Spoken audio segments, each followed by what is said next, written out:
It's done. Connor McDavid!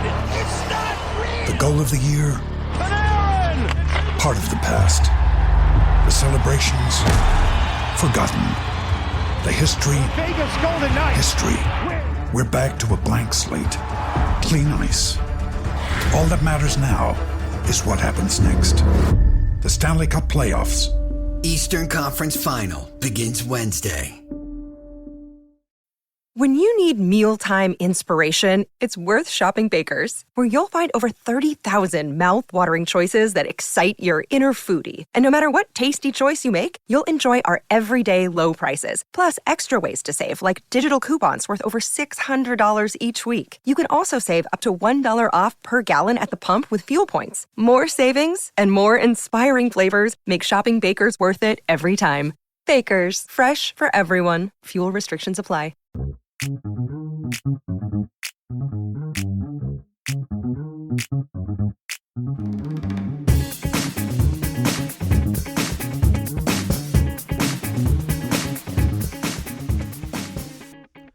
Welcome back to another episode of Keeping Current with Kansas City. This is Thad Bell from the Kansas City Soccer Journal. With me, I have Daniel Sperry from the KC Star.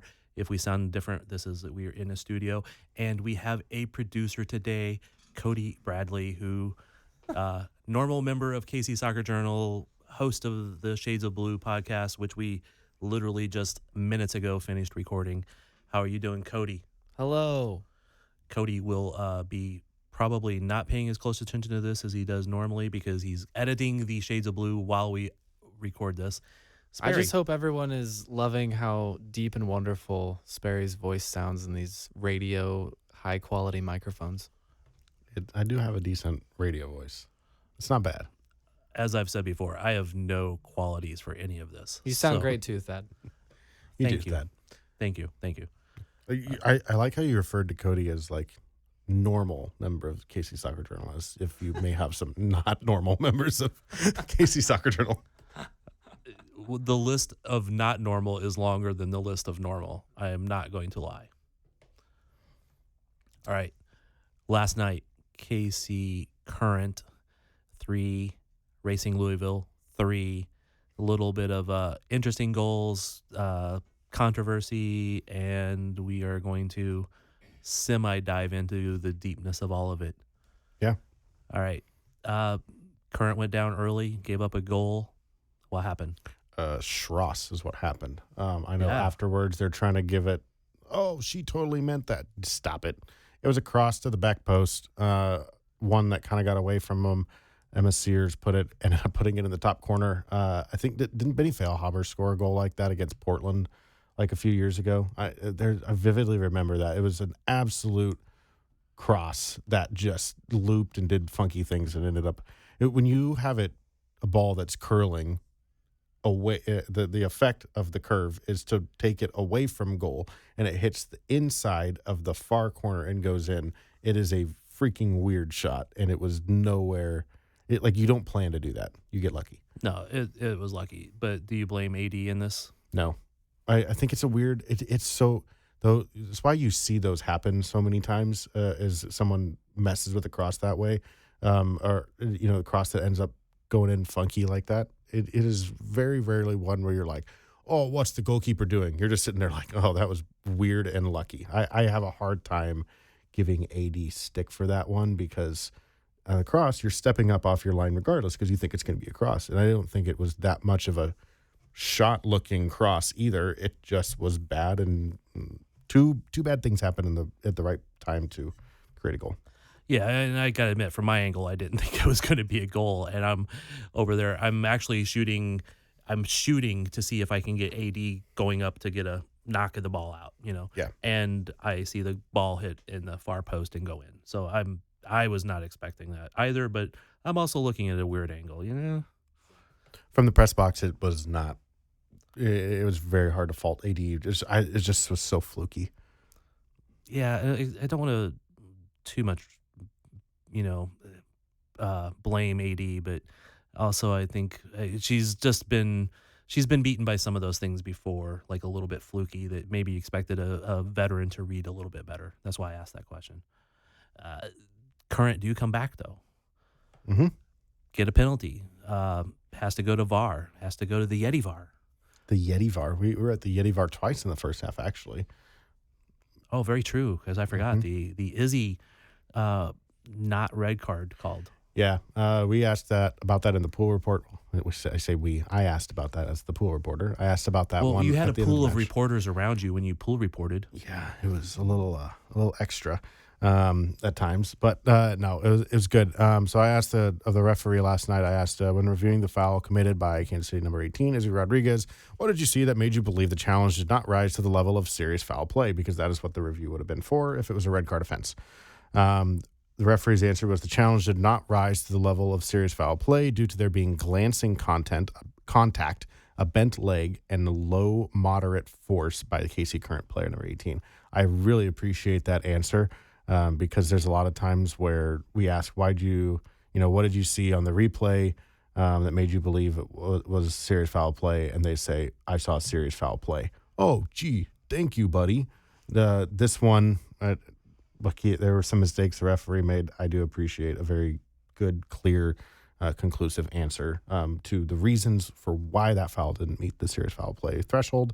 And it was good.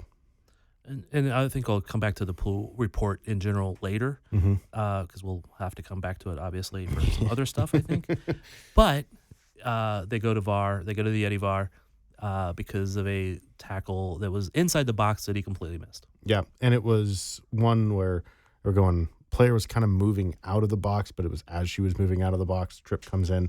I think he probably thought she got the ball in the first place, and on replay, it looks like she very much did not get the ball at all. Yeah, very much not so. But Lola Bonta steps up, and she is mostly money from the penalty spot. Yeah, I think the only penalty kick that she's missed, she's missed two in her time with the Current. One was at Chicago in the Challenge Cup last year. The other one was against Kaylin Sheridan a few years in 22 down in San Diego. She had a penalty saved by Sheridan, and who's been one of the best penalty stoppers in the league for a very long time. And she got the better of Sheridan earlier this year too. So impressive penalty from Lowe. She always chooses to blast it as hard as she can. It's just a question of what side she's going to pick. Usually she picks a side. Last time she went down the middle on Sheridan because she had always been picking a side. And this time she picked a side and absolutely roofed it past Katie Lund. Yeah, it was a good penalty. So it tied it up, leveled it up before halftime. And, I mean, up till then, Current had been playing well, other than the Strauss goal that they gave up. Just what did you see from that first half in general? Very physical from Racing Louisville. Also, Racing Louisville spent a lot of time on the ground. We'll get back to more of how much the ball was actually in play in a minute. But I think the biggest thing in the first half was that the final ball wasn't there as much for the good shots in the first half. In the second half, it came a little bit more so. But in the first half, I thought the final ball, the final opportunity to shoot was not there as much as it was in the second half. And I think that was kind of part of why it took the penalty to be the first goal of the game for the Current. But it was good to see that they kind of got better in the second half. All right. So I want to ask you a question, but I'm going to officially take an early break so I have at least a spot to add ads. So we will be right back. This podcast is sponsored by Cloud Optimizer. As we migrated more of our business to the cloud, we were seeing expenses go up, but we couldn't pinpoint the cause. It seemed less of a cloud, more of a fog. That's why we brought on Cloud Optimizer, and they saved the day. Are you seeing your cloud hosting bills go up and you're not sure why?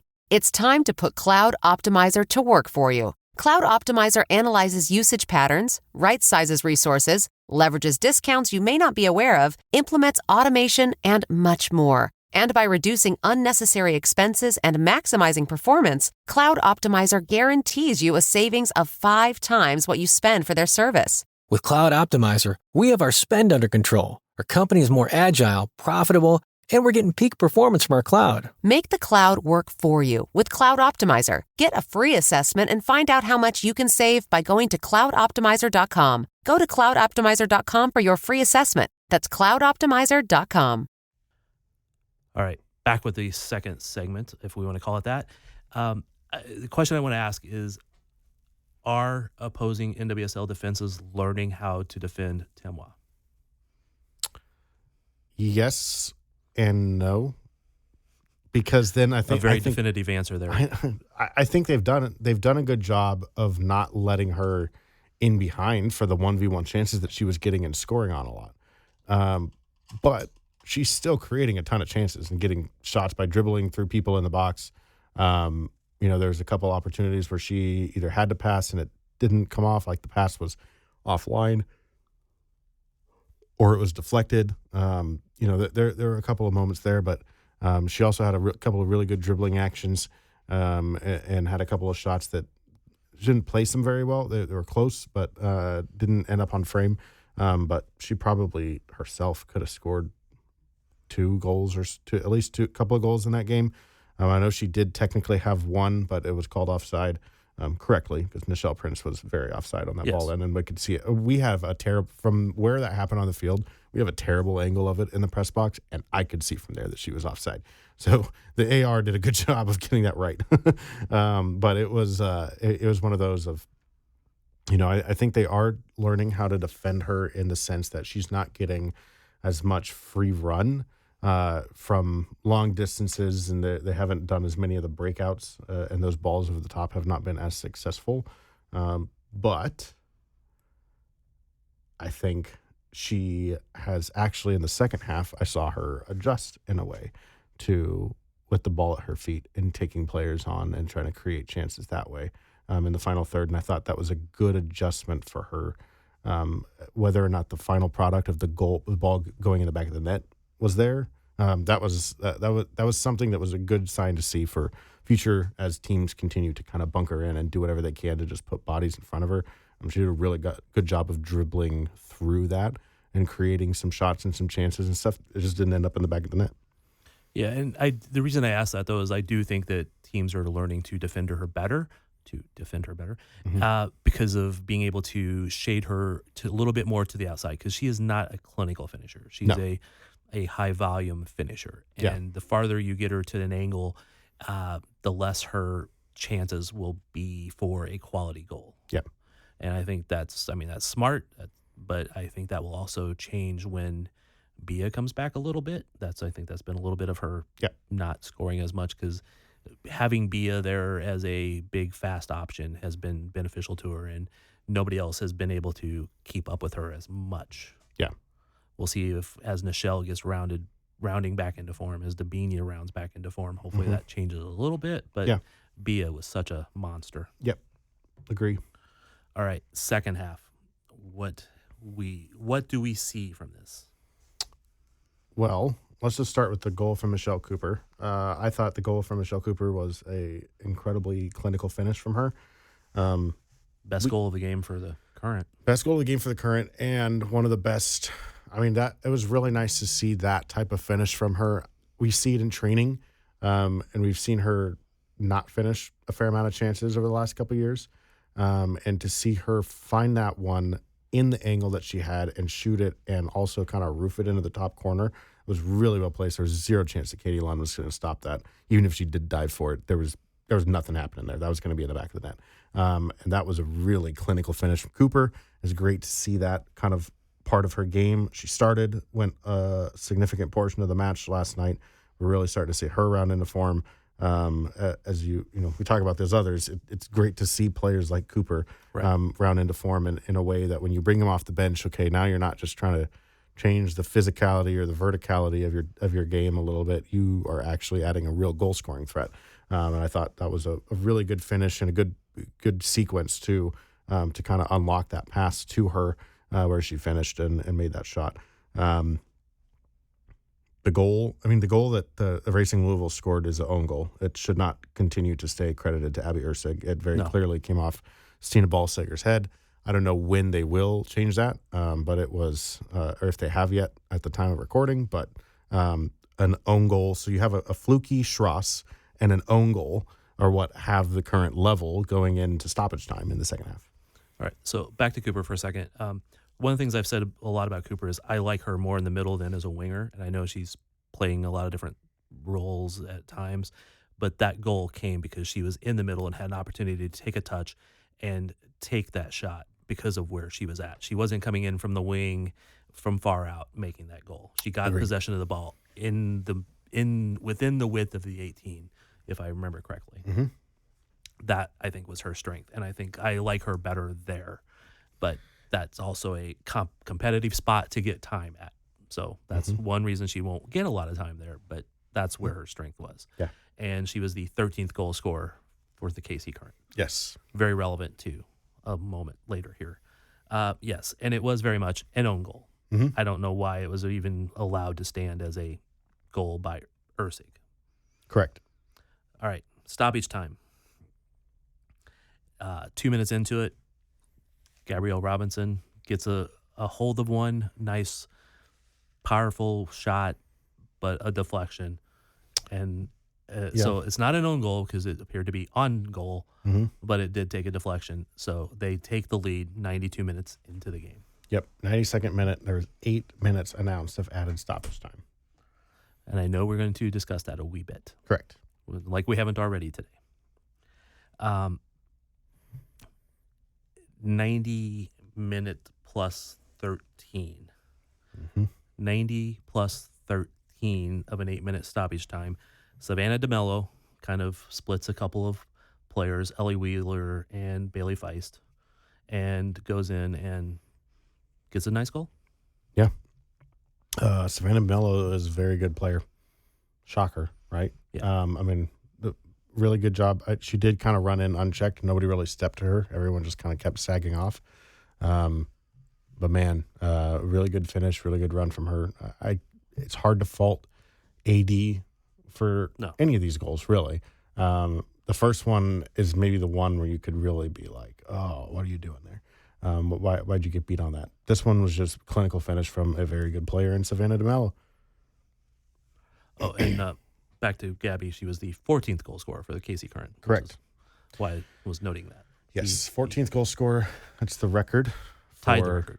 Huh? Tied the record for the NWSL. Ties the record for NWSL for most individual goal scorers in a season. They did so 7 games quicker than the the North Carolina Courage did in 2022 when they took 17 games to get to their 14th goal scorer.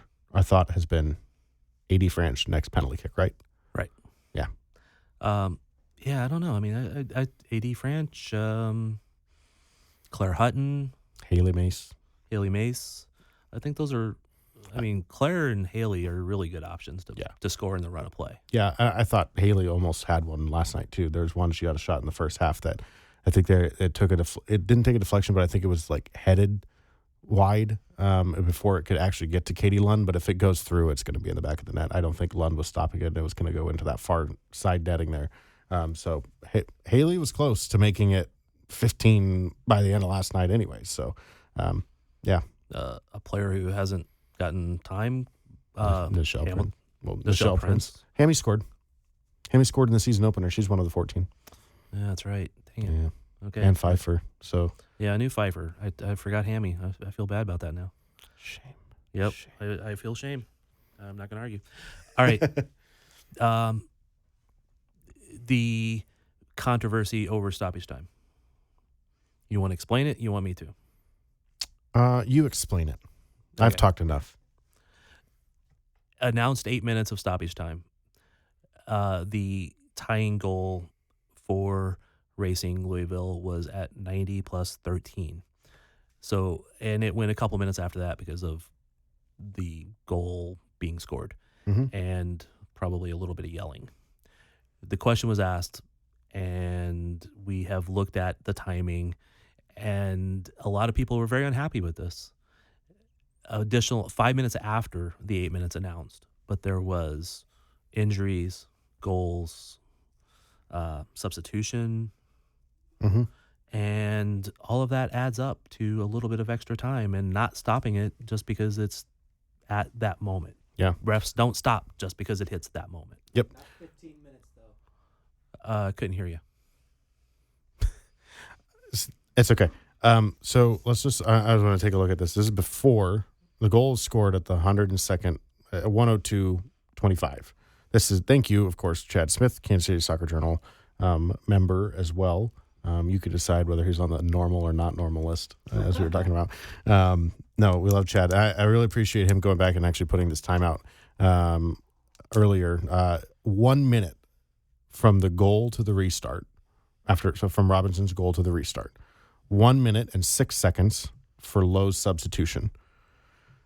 2 minutes and 2 seconds evaluating Stina's head injury, where she got up and was walking away and was fine after being down for a little bit, but the referee pulled the trainer on to look at her because it was a head injury. Yep. And then Rylan Turner's head injury was 1 minute and 4 seconds. Together, that is 5 minutes and 12 seconds of added stoppage time on top of 8. So that would have meant you would have had to have gone through 103 minutes. So if you are doing this whole actual stoppage time must be played and all this kind of stuff.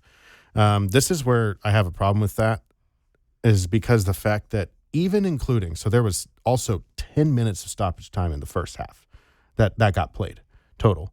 So we went 55 minutes in the first half and another 60 minutes in the second half. A total of 115 minutes were played in this game of live clock running time. 49 minutes and 25 seconds of effective game time of the ball actually being in play during the match last night. Where did that stat come from? That came from Opta. Okay, just making sure. Correct. We credit the people who credit. Yes, from Opta. That is, to me, like we're talking about all of this here. That is really concerning. And I'm going to go back because I hate that we do this sometimes, but we go back to Sporting. A couple of years ago, Sporting KC played against New York Red Bulls, and they were livid. Vermees went off about the type of soccer that they played in that game. You know what the effective match time was for that? It was 28 minutes of effective match time in that game. Yeah. A 90-minute game, 28 minutes of effective match time. That is mind-bogglingly bad. And what MLS eventually did with MLS Next Pro, and so was they instituted these rule changes. So you have timed substitutions, right? You have it's not an exact science of 15 seconds, but because I've seen him take longer. A goal, yeah. But we're talking about maybe 30-ish seconds at the most now for substitutions period. Most of them are going faster. Most of them are going much faster. We're talking 30 seconds for a full substitution to happen. And then when players are down on the field and they are not actually hurt, or the opponent did not receive a yellow card for the challenge, they have 15 seconds to get up, or they got to spend 2 minutes off the field. Yes. I have not gone over the minutes yet for MLS matches, but I have to believe that since that rule is up, effective match time is up. And I can see it with my own eyes, the amount of time where the ball is actually in play. We are having last year we were having some crazy numbers of stoppage time in MLS. There are lower numbers of stoppage time now, back to a normal 4, 5, 6 minutes maybe. Right. Being the most that you see in the second half. The first half, it's been like 1-2 minutes the last couple of weeks of first half stoppage time, as long as there's no like video reviews. There's plenty that happened. We'll kind of break down that stoppage time, everything that truly happened. But like there was no video reviews in that second half stoppage time. There was nothing else going there. I have a hard time buying that we needed to go an extra 15 minutes despite everything that happened. But like, if we're going to be this much of a stickler on this effective match time happening, then the NWSL needs to make like MLS and make some of these rules, because that 49 minutes, so out of 115 minutes played, 49 minutes was where the ball was actually in play during that whole game. It's absolutely ridiculous.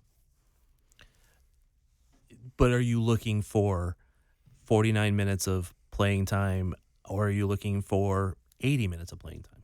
I mean, it's probably never going to happen with 80 minutes. But yeah, it'd be shocking for it to be that high. But like, what I'm looking for is to not be playing 115-minute games, because this is not the only game this weekend. This is certainly, I probably have to go to two hands to count the amount of games that have gone longer than 100 minutes We almost played 120 minutes and just did so in regular time. That's absurd. And the NWSL is at a point right now with the way they're handling stoppage time that it is getting absurd, and it is adding a larger match load and minute load to players now. Now those players went and played 115 minutes. So some of the ones that played the whole game had almost an entire extra time tacked on to their match load. And you wonder why, with fixture congestion, with games running long like that, there's so many more injuries going on. To me, it's bad, and it's heading in a very bad way. And regardless of whether or not the calculations of all that stoppage time were correct, which I think in the hindsight they probably were, the management of the game can be changed by some of those rule changes, and we can be a little bit more realistic here. But this is two different issues. Was the timing in the stoppage time appropriate based upon the things that happened? Yes. Is that a good thing in the long run of how these things are managed? Probably not. No. So I would love to see those rules. I would love to see anything that slows down time wasting, which speeds up the game. I would love to see all of those rules implemented. Is NWSL behind MLS on a lot of things? Charter flights, game management, etc., level of referees assigned, all of these things, yes. Are they in the process of probably catching up to MLS faster than MLS got there? Absolutely. So I think those are all good things. I'm always in favor of more minutes played. I hate games where teams come in and just waste time because they know they're playing against a better team. Mm-hmm. I love to see anything that will punish that. And right now, the only way to punish that is by adding extra minutes at the end to play closer to the amount of time that they were supposed to have played. I've never understood a player that grew up and wanted to be an amazing soccer player, get to the professional level, get to the first division, and then not actually play soccer. Sure. But when you come into a results-oriented business, you got to do whatever you can. Well, I understand why. Yeah. But I just don't understand how you'd ever want to be a player that played that way. Agree with that. All right.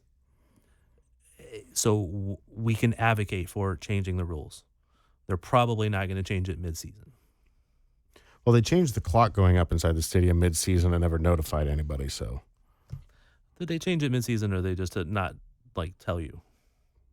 They changed it mid-season. I don't know. And there's no league-wide press release, no nothing. Just changing rules.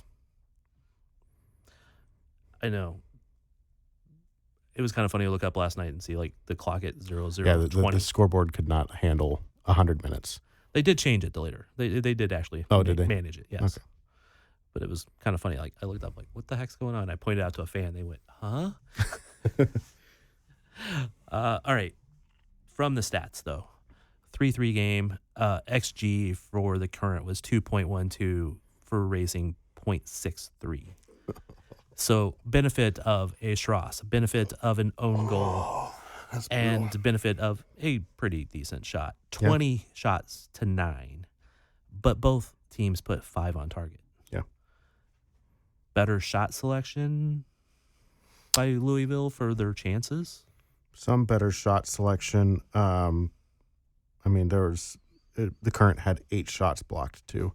So I think too some of that is Racing put a lot of bodies behind the ball, and they were doing so a lot in the second half. There are a lot of times where I think there was at least 5-6 players in the box at all times when the Current had the ball in the final third. So doing whatever they can to plug up shooting lanes, and sure, maybe better shot selection, but at the same time, you got to shoot to score. Right. So after the game, Vlaco was not happy. Second press availability, he seemed to be in a not good mood, but partly the referee, partly the not closing down the last shot, the stoppage time, all of those the dropped factors. ball. The drop we didn't ball. even get to the dropped ball at this point. Drop ball. I started yelling about stoppage time. Yeah. It went too long. The drop ball. The ball went out, right? Ball didn't go out of play. The referee stopped the game.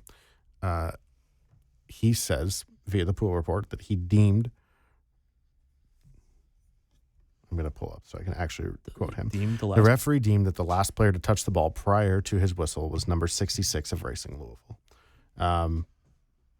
He did not actually whistle until after Claire Lavouget had taken control of and possessed the ball.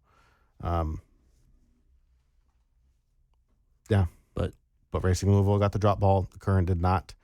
The Current did not possess the ball after. They had a couple of weird clearances and tried to clear it back and did not possess the ball. Maybe a couple times chose not to possess the ball or attempted to try and drive in and shoot, or shoot from there, and it didn't work. But they did touch the ball. They did have an opportunity to have done something. They did, but they did not truly possess the ball in a way that counts towards possession. Until from the drop ball to the point where DeMello puts the ball in the back of the net. But they did clear a ball. They did clear a ball. Could they have done better at the clearance? Maybe they could have kept on instead of just clearing at one time, try to keep the ball. I feel like I'm a prosecutor here trying to get you to admit to a wrongdoing or something. No, I mean, there's a lot that they could have done to manage the end of that better, and I think they will admit that. I also think I understand. That's where I'm trying to get at. Right. They could have defended this better. They could have. Again, going back to a sporting thing, Austin did a good job last night of killing the game. Yeah. They could have killed the game better. They could have dribbled to a corner and held it better. Yeah. I think they only did once of that. Yep. Yeah. And if they had done that, maybe they kill out the game right. At the same time, I also understand the point of if the drop ball goes to the Current, they probably don't give the ball back. And the moment of, that you would think that they would keep possession of the ball a little bit longer there and effectively cut down that opportunity. I won't say they wouldn't have given the ball back because they gave the ball back when they did have possession before that. So that's the only reason. Sure. So it's one of those that you can blame the ref or you can blame your own players for not having finished better. So there's lots of effort there. I think it's 50-50. Yeah, and I'm not going to defend that referee a whole lot because I didn't like some of his calls and he obviously missed some things. But overall, they are still undefeated. Yes, 6-0-4, top of the league until Orlando plays today. We'll see what they do. Yeah. All right. Anything else we want to add? Next up, in Utah. In Utah Against the Fighting Amy Rodriguez's. Which has been mostly terrible. It's been not great up there. So we'll see how that goes. Against the relationship with Utah, former FC Kansas City players get moved to Utah. Utah players get moved to Kansas City. So there's a lot of interrelationship with that city. Yeah. All right. It's going to be fun. Prediction?